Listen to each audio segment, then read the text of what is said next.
Welcome back to another episode of Tell Your Story Alaska, and today we continue our series on village profiles, and today we are tackling the Big Kahuna, Anchorage, Alaska, the largest city in the state by far.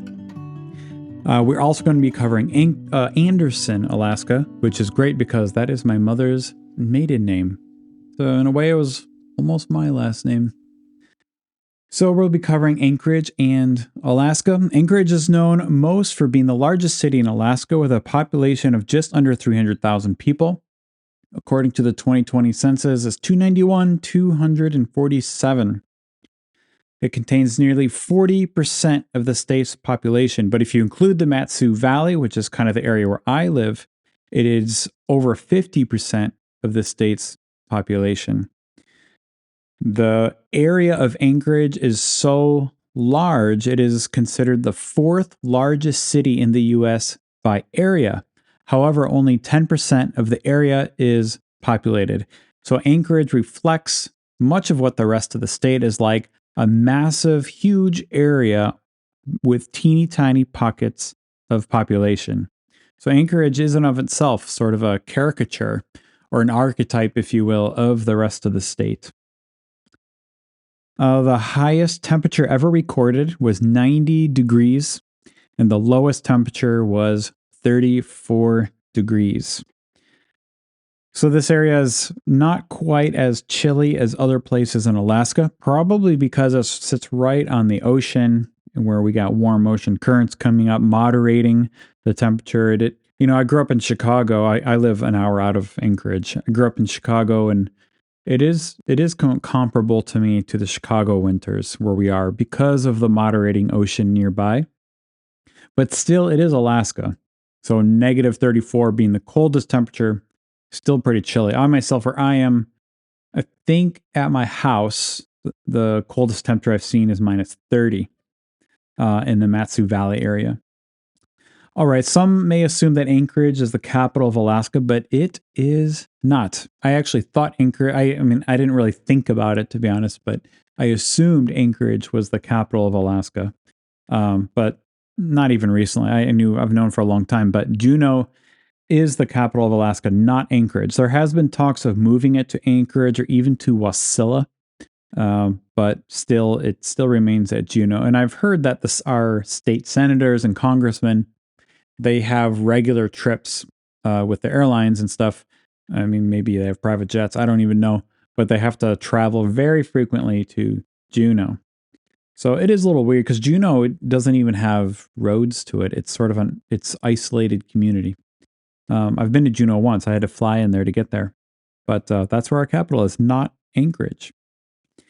The earliest evidence of habitation for this area in Alaska is based on some archaeological evidence just at a place called Beluga Point, just south of Anchorage.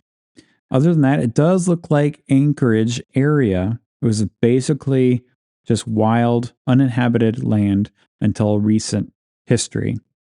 However, most likely the native people used this area for berry picking or hunting. The Dana Ina had settlements nearby along the Knik Arm, but the actual spot on where downtown Anchorage is, it does seem like it was uninhabited until about 100 years ago. So I thought that was interesting. The story of the city of Anchorage kind of begins by just some explorers passing through this area. They were unaware of its super metropolis future. The Russians were first with their fur trading. Then the British came, specifically with Captain Cook. I'll talk about him in a second. The Spanish had several excursions up here. And finally, the Americans were the last to arrive. But obviously, the Americans are the ones who now own it. But to these earlier explorers, this area was simply another chunk of wilderness among the vastness of what we call Alaska. Now, notably, when Captain Cook came sailing through here in 1778, he found a creek that was dumping into the bay, and he named it Ship Creek. And it still bears that name today. He spent 10 days exploring the area, being informed by the local native people in the Eklutna area that this bay that he was exploring was called the Kinnick, and it was not the Northwest Passage he was hoping it would be. That's what he was here for. It's what he was looking for. With the help of the local natives, he realized it was not. Now, as he made his way up what it's now the Turnagain Arm, his ship, the Resolution, got stuck on some shallow waters, and he dubbed the name of that the River Turnagain. And of course, it bears that name today. So the Kinnick and the Turnagain are the two bays that surround Anchorage, named by Captain Cook in 1778. Now, later in the 19th century, the Russians established trading posts along the Cook Inlet between the Kinnick and Matanuska rivers near the Palmer Flats. These posts turned into agricultural communities in the area, and unfortunately, and unintentionally, as far as I can tell, the Russians introduced smallpox, and the native populations plummeted by half in just 10 years. And of course, the epidemic of disease among the native people is one of the great tragedies in Alaskan history. The United States purchased Alaska in 1867, and then in 1888, gold was discovered around the Turnagain Arm, which drew in prospectors. And some gold prospecting communities popped up in the area, specifically Spenard, Hope, Rainbow, Indian, and Girdwood. The first known families to live in Anchorage were J.D. Whitney and Jim St. Clair, who lived at the mouth of Ship Creek in 1911. And this is the true beginning of the city of Anchorage, is these two families in 1911. And they were later joined in 1912 by another family, Jack Brown and his wife, Nellie. And there we have our first Anchoragians. We don't even say that. Anchoragians? Can you say that? Anchorage residents. And so there begins Anchorage. Then in 1914, the federal government decided to construct a railroad from the port of Seward to the coal fields and gold claims near Fairbanks, Alaska. And by July of 1915, thousands of job seekers poured into the area for the project. These seekers established a tent city on the banks of Ship Creek near present downtown Anchorage. Now, I did find a photograph from 1915, which shows just a whole bunch of white tents where people had established little homes. And this photograph was dubbed the White City because of all these white tents that people, I don't know why they used white tents, but I guess that was what was available. At that time, there was an event called the Great Anchorage Lot Sale, where the federal government sold 655 lots at an average of $225 each. And these new landowners voted to name their new town Alaska City. However, the federal government had already named it Anchorage, which I believe is based on Captain Cook's maps, which he labeled this spot Anchorage on his maps. And the government refused to change it, despite the locals wanting to call it Alaska City. I wonder if that could be a thing. Could we change the name of Anchorage to Alaska City? I don't think that would be a thing. Anyway, between 1939 and 1957, major military impacts and government construction of roads, airports, and harbors throughout Alaska contributed to the growth of the new city. The port was completed in the 1960s, hence the name Anchorage, I suppose. It's a port town. Completed in the 1960s. However, the Good Friday earthquake of 1964 destroyed a large part of the city. I would be remiss to not mention this earthquake in Alaska's or Anchorage's history because it was a 9.2 magnitude, which is the second strongest magnitude earthquake ever recorded in world history. And I believe the epicenter was closer to Valdez, but the populated destruction was really focused on Anchorage, and it was very devastating for the city.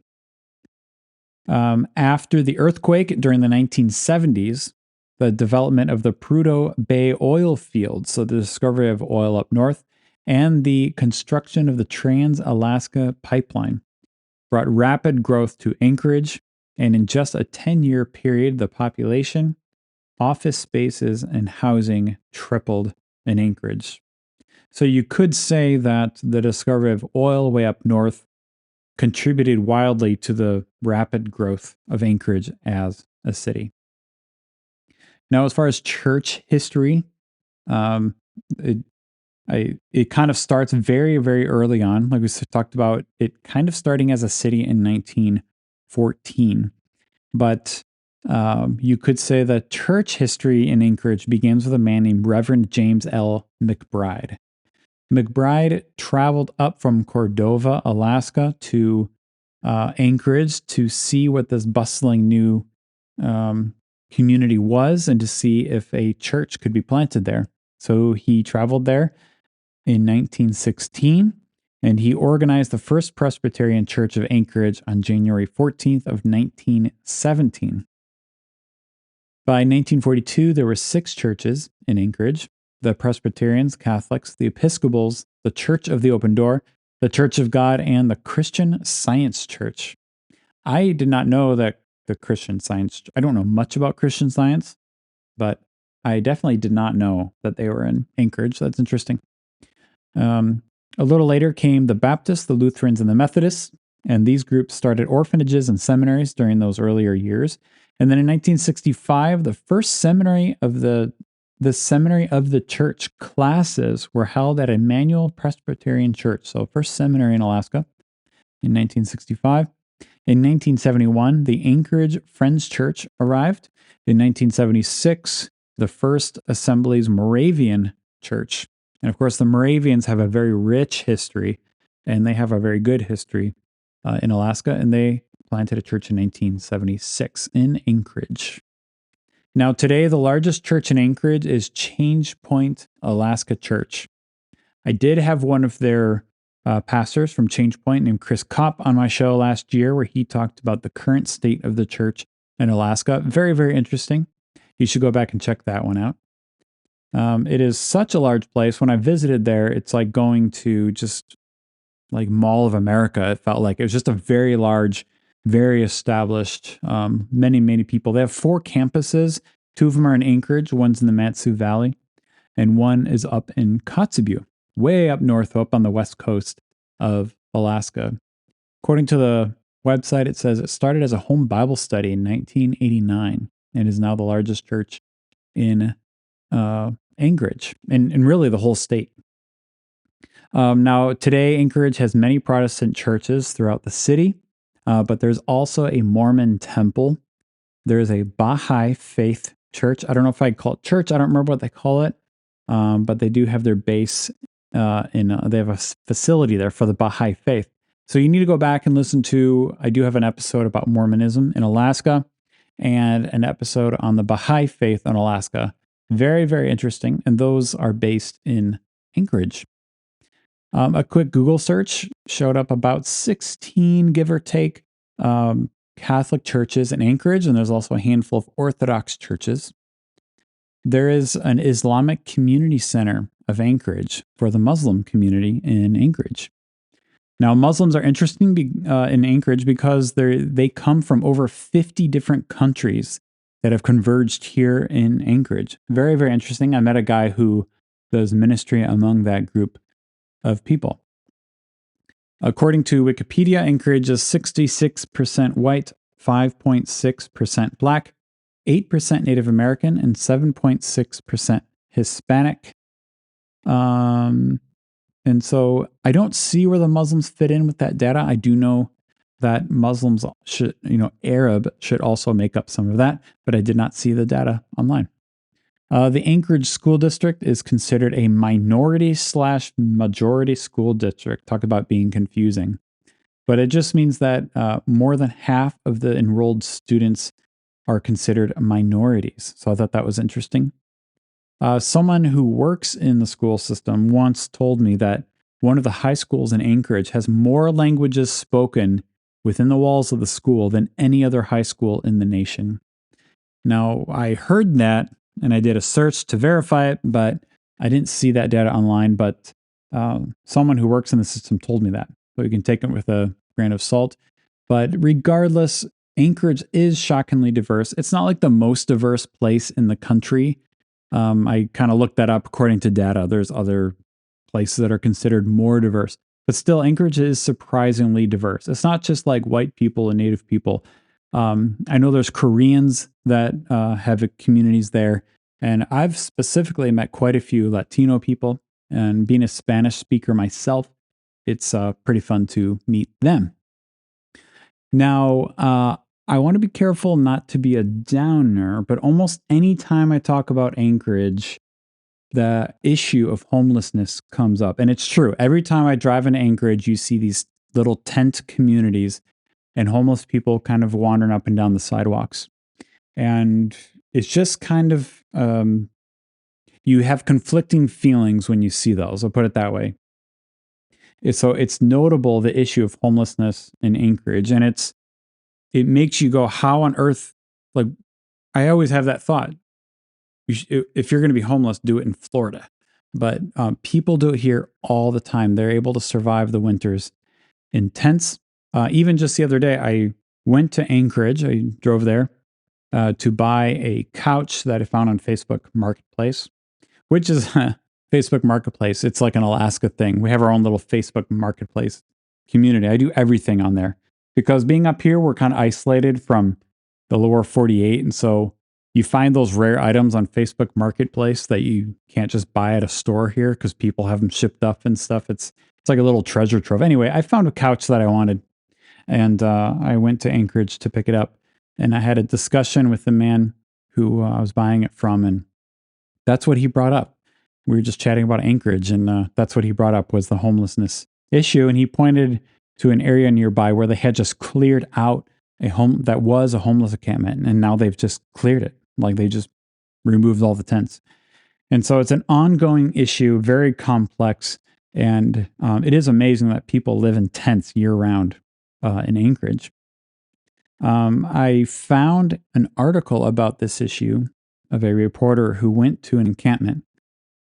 In his time there, he described it as, quote, a sight of misery and horror beyond what most people understand.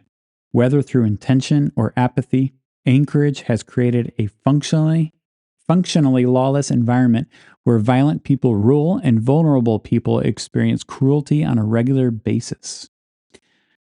I thought that was a very apt description of how dark it can be. Now, according to the Anchorage Coalition to End Homelessness, there are currently 2,498 homeless in Anchorage. Now, I don't know if that sounds like a lot or little to you, but 2,500 homeless people on the streets in the wintertime in Anchorage is not a good thing, however you want to look at it. I do personally know men and women who were homeless in Anchorage and they got out of it. And these individuals were on the street because of drug addiction and other complexities in their life, just a lot of brokenness in their life. And to a point where you just don't care anymore. I don't care if I'm cold. I want to escape the brokenness in me. These individuals that I know, they, through various, drug rehabilitation programs, usually starts with an arrest, to a drug rehabilitation program to where they find Christ. They find their faith. It was their faith that spurred them to change their lives around, and they begin journeys out of the addiction lifestyle. And these very same people are ones that go back to the streets, and they love on the homeless communities. They pray with people. They sit with them. They show them compassion. They understand them. Now, the Anchorage Coalition to End Homelessness seems to me kind of like a sort of more of a left-wing progressive thinking type organization, although I do believe their data. But they claim that the issue of homelessness is not because of individual choices, it is because of a systemic issue. It's a systemic problem with our policies and stuff that marginalize certain people. And I personally, I don't find statements like this very helpful. What I find helpful is the people who go on the street and sit with these people and love on them individually. And the people that I do know, it was much more of an individual issue rather than a systemic issue. I don't discount the idea of systemic issues. of course, every program, every government, everything established by man is fundamentally imperfect because men are imperfect. This is original sin. This goes back to theological issues. But whatever the cause or however you want to diagnose it, it does come down to an enemy who has his foothold on this world, and it illustrates the need for the gospel. Now, I do know a guy who marginally came out of he was a meth addict and he marginally came out of it. He was still struggling with tobacco and other things, but he was off of meth, and he moved to Anchorage and he joined this. I don't know if it was a city program, state program, but the program was for someone like him to partner with someone who's still in addiction and to sort of mentor him out of it. Now, this young man found such purpose in this, and it made him come alive that he can use his life story to love others who are who he was. But unfortunately, he succumbed to his addiction again and he overdosed, which just goes to illustrate how dark this issue can be in the city of Anchorage. Now, when I drive to Anchorage, I see it. A lot of my friends do ministries there, and it's complex and hard, and a lot of travesties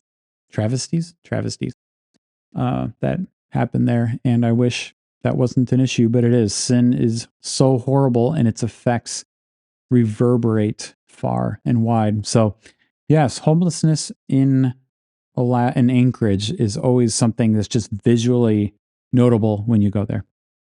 All right, so to avoid being too much of a downer, I will try to point out some things that I love about Anchorage. One is the Anchorage Zoo.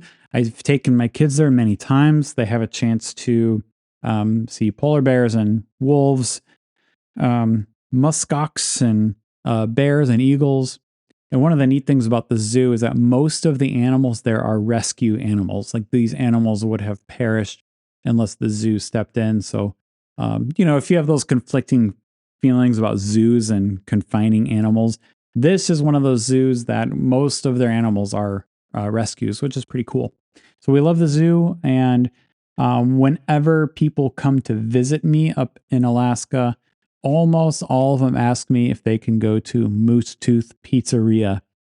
Very famous, popular place. In fact, most of the time, I only go there when people ask me about it. And I've eaten there a few times, and it is really good pizza. I don't know what magic they do in the kitchen, but it is amazing pizza. And one of the main reasons I haven't gone as often is only because it's so busy. I just don't like the crowds. So, but lovely things about Anchorage. Typically, though, for me living in the valley, Anchorage is a place that I go to pick people up at the airport or make a Costco run, as we call it. Or in the case of yesterday, I bought a couch. So I do like to avoid the busyness and craziness of Anchorage. Typically, I don't like driving in there. I always feel like I'm, going to have an accident at any moment with the slippery roads. Seems like they don't salt the roads, just sheets of ice everywhere. So anyway, I prefer to be out here where it's quiet and rural where I am. Well, I would be remiss to talk about Anchorage and not talk about the airports. We're going to talk about 4 airports. This is like there's 4 major airports. There's more, but there's 4 really big ones in this tiny, like consolidated area. And it does make the traffic very complex. If you pull out your handbook on the approaches and departures, there's a lot of procedures for this. So for that very reason, a lot of the just general aviation guys don't like going over there. But we'll start with Merrill Field. Merrill Field was originally the only airport in Anchorage. It was constructed in 1930. It was the first official airport in Alaska. Anchorage's only airport until the Ted Stevens International Airport was constructed in 1951. So it was the main airport in Anchorage for about 21 years. It's interesting. Merrill Field was constructed on top of a landfill, and requires maintenance because of settling and emissions from the trash. I thought that was kind of interesting. It has ranked as one of the busiest airports in the nation for several years. There are 844 aircraft parked there, and 126,234 operations per year are conducted out of Merrill Field. Now, that data is a little bit old, but it does give you some idea of how busy it is. If you do the math, that's about 340 airplanes every day. Merrill Field was named after Russell Merrill, who was an Alaskan aviator pioneer. Russell Merrill was the second person to fly up from the lower 48 to Alaska. He was the first to fly across the Gulf of Alaska, and he was the first to fly across the Alaska Range in 1927. And I looked up this flight because I flew over it last week. On this first flight over the Alaska Range, he attempted to cross an area known today as Rainy Pass. Now, Rainy Pass is what I flew through last week. So I like these historical connections I just like it. However, Merrill was not able to get through here. He wasn't able to find a way through. And so he probed a little farther south and he found a pass, what is today called Merrill Pass. And that's how he got through there. Unfortunately, Russell Merrill was killed in a plane crash in 1929. All right, that's Merrill Field. Lake Hood Seaplane Base is a really neat place. It's most known for its busy floatplane operations. It is the largest and most heavily populated seaplane base in the world, with over 1,000 airplanes parked there. 500 of these are floatplane slips around the edges of the lake. Now, it's true, when I go there and you kind of drive by it, there's all these airplanes just parked right on the edge of the lake, and they just surround the entire lake. Kind of a neat tidbit is that there is a waiting list for one of these slips that you have to pay to be on. You have to pay to be on the waiting list to get a slip. An article I found describes how one family paid for a spot on the waiting list when their son was born, and their plan was to sell their spot on the list, to sell that spot to pay for his college. And that's how valuable these spots are considered to be. One of the slip users said of his spot, "You can kick my dog, mess around with my wife, but never screw with my float plane slip at Lake Hood." So needless to say, for me personally, I will not be pursuing a spot at Lake Hood anytime soon. It would be really fun to land there sometime. I have not landed my float plane there. I could, I just can't park there, but that would be neat. There are a lot of YouTube videos you can watch of planes just going out of Lake Hood. There's one of those streaming cameras also. There are some interesting accidents that took place there that make interesting study, but a lot of beavers and stuff coming out of there. Pretty cool. It's fun to watch. Ted Stevens Anchorage International Airport, obviously the largest airport. However, it's considered a medium hub. And so apparently with the way they rank airports, they have large and medium hubs. And this is based on the amount of passengers that pass through the airport. The number one airport by far is Atlanta, Georgia, which is, I would not have guessed that. I would have guessed New York or something, or LA, but it's Atlanta is the number one for a number of passengers going through. Ted Stevens is pretty far down the list. It's considered a medium hub, and even on the medium list, it's number 59. So it's not exactly the busiest by passengers. However, it is one of the most critically located for world trade. It was built in 1951, and by the 1980s, the airport's nickname was Crossroads of the World. Anchorage Airport lies within 10 hours by air to nearly 90% of the global north. Even FedEx calls it a critical part of its global network of services. Now, a while back, since China and Soviet airspace were effectively closed because of the Cold War, Anchorage became a pretty busy hub. But when these airspaces opened up in the late 80s, traffic through Anchorage slowed down quite a bit. So I thought that was very interesting that Anchorage is ebbs and flows and busyness, but it's been pretty consistent for cargo planes. In fact, I went and just watched planes land when some family was visiting a while back, and we just kind of watched planes come in. Almost every single one was a cargo plane. Interestingly, during COVID, because of COVID, passenger airplanes across the country sharply decreased, but cargo planes continued operating strong, and this made Anchorage briefly the busiest airport in the nation. I thought that was just kind of cool. Today, the airport is number 1 in the world for the most weight in cargo landing there per year. It's number 4 for number of cargo planes. And so it's interesting that it's number 4 for number of cargo planes, but number 1 for the most weight in cargo. And the reason for that is because these cargo operations use Anchorage as a fuel hub. It's cheaper for them to wherever they're coming from to put less fuel in and more cargo and then refuel in Anchorage. Instead of doing longer flights, they do shorter flights and refuel halfway. And Anchorage is one of those places that makes it a great refueling hub. So that's interesting. That's what makes it number 1 in weight, number 4 in number of planes. That's really interesting. All right, the last airport we'll talk about is Elmendorf Air Force Base. Now, I know a handful of people that are employed there. And as far as I can tell, the base is its own community. It has its own homes and its own little culture in there. And this Air Force Base hosts the headquarters for the United States Alaskan Command, the 11th Air Force, U.S. Army Alaska, the Alaska North American Aerospace Defense Command region, and Alaska Wing Civil Air Patrol. It was established in 1940 and named after Captain Hugh M. Elmendorf, who was killed in 1933 while testing experimental aircraft in Ohio. And so I really wonder why they named Elmendorf after a guy who was testing aircraft in Ohio. I did not go down that rabbit hole, but that's who it's named after. Elmendorf Air Force Base played a critical role early on in the Cold War, but declined upon the onset of the Vietnam War.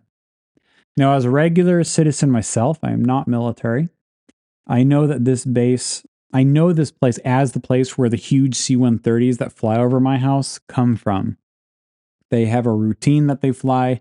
I think it's on Thursdays. I don't remember, but they fly this route and it goes right over my house. The C-130 is a huge, massive airplane. I have friends that fly in them actually, and huge, low-flying airplanes. In fact, when I take my mall out here in the valley, you got to watch out for these things. They're hard to miss because they're so huge. They fly in pairs, but they fly so low, even for us little guys in our little bush planes. We really got to watch out for them. But it's also the Air Force Base is also home to F-22s, a very formidable fighter plane, and they are often buzzing around our skies as well. Now, when you see all of this military activity, it's kind of both a comfort and a dread. You know, you're really thankful for that they are there, but it's also a reminder of what's going on in the world and a sort of that looming threat of some horrible worldwide conflict, which rings those words in your head by Billy Mitchell. He was I think he was Air Force, a famous pilot who declared that Alaska is the most strategic place in the world. And he's speaking in terms of military or world conflict. And so if something were to happen, Elmendorf Air Force Base will likely be a very important place. We'll just say that. You know, I talked sometimes to guys who work on the base or military guys, me being pretty ignorant to military things because I've never been in the military. You bring it up with them and their whole countenance changes. They're worried about world events and they recognize that the U.S. is preparing for something, it appears, or at least preparing to defend themselves. And they speak in they hint at a lot of things, but I don't know what's going on over there, but they're preparing and they're ramping up their activity. Okay, let's move on to Anderson, Alaska. Anderson is such a Norwegian name. I know this because it's my mother's maiden name. And I'm probably heavily Norwegian and Swedish. Anderson is one of those very common names. And so Anderson, which is located, let's see, it's probably about a 4 or 5 hour drive north of Anchorage. If you go, or just a little bit south of Nenana, Alaska, where I've been, kind of in central Alaska. It started because in the late 1950s, a man named Arthur Anderson purchased an 80-acre homestead, which he divided up into quarter-acre lots, and he sold them to civilian workers from the Clear Air Force Station. Now, an elementary school was established in 1961. Anderson became incorporated in 1962. Roads began to emerge, most notably a road to Nenana. And by 1971, the George Parks Highway, which goes pretty close by my house, offered a road access to Anchorage. And so Anderson then became an on-the-road system community. It was really helpful to be on the road. It makes life simpler in a lot of ways. You're not reliant on airplanes and boats for your livelihood. And Anderson became one of those in 1971. In 1968, the construction of a $6 million steel bridge road across the Tanana River in Nenana opened its access to Fairbanks, also opening up more economic opportunity there. And so the community grew. Today, Anderson is home to 177 residents, most of whom are non-native and work for the Clear Space Force Station. At its peak, Anderson was home to 628 residents in 1990, but obviously that's down now, as at the last census it was 177. Now, being home for those who work at Clear Space Force Station, it's worth exploring what the Space Force Station is. And it's weird calling it the Space Force Station. This is a new branch of the military, the 6th branch of our military. It's called Space Force. It just sounds like something from Star Trek. But we live in a new world, and maybe I'm just aging myself, or I'm sounding old. It gets weird the older I get. Space Force Station. Now, I've personally flown by the Space Force Station many times. If you look on ForeFlight, if you have ForeFlight, or what's the Garmin one? Garmin Flight, maybe. I forget what it's called. But any of these aviation apps where it uses maps for navigation and stuff, you can see a TFR, a temporary flight restriction, over this it's called Clear Space Force Station. The TFR in the notes, it states that this is an NTL defense airspace. And if you violate this TFR, the United States government may use deadly force against the airborne aircraft if it is determined that the aircraft poses an imminent security threat. So needless to say, if you're flying by, pay attention to the TFR there. Very important, very important to take it quite seriously. Now, I've flown over this many times, and looking at the base, it's not much to look at. There's just a few buildings there. But it does raise the question, what is it? Especially since in recent years, this TFR has expanded. It grew larger since I've lived here in Alaska. And so what is this place? Well, the Clear Space Force Station started as the Clear Air Force Auxiliary Field, and it was used as a gunnery range. And then in 1958, plans were drawn for an $800 million station to be built as a ballistic missile early warning system. So if someone wanted to launch a missile at us, the station will detect it.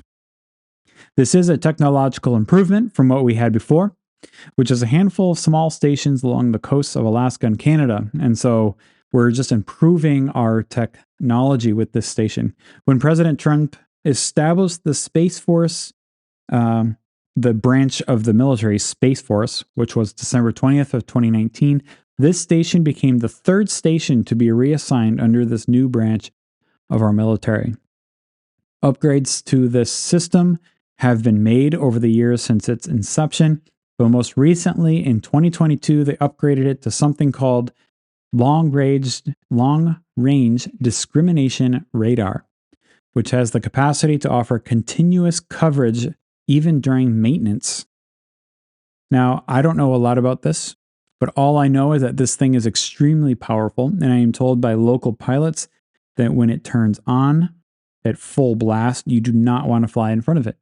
And I think that's why they expanded the TFR. They want general aviation pilots to have a wide girth around this thing. Myself having used microwaves all my life and watching my cheese melt in the microwave, there are not the same waves, but something similar coming out of this thing, shooting through the air to detect any incoming missiles. And of course, if that thing is on full blast, I prefer not to be in front of it. I'm not really sure what it'll do, but needless to say, I just stay out of that TFR. And if I can, I fly to the east side of it because I know that radar is pointing west. And so I fly around to the east. Now, it's similar to, much like I said before, just like the constant military aircraft flying around here, it's both a comfort and a dread. Because while I'm thankful for these defensive systems, it is a constant reminder that we are living in a world where we increasingly need more and more defensive tactics against a technologically advancing world. So I'm thankful for them, but it's also kind of scary that they are there. And so that is what Anderson is. It's a community that's basically homes for the Clear Space Force Station. All right, I need to end this here. This episode is much, much longer than most village profiles since we covered Anchorage, one of the largest, not one of the largest city in the state. Now, next week, we will be covering the island village of Angoon and the village in the Yukon Delta called Aniak. And we will do those next week. All right, that's it for today's Village Profiles. Thank you guys for tuning in, and we will see you next time.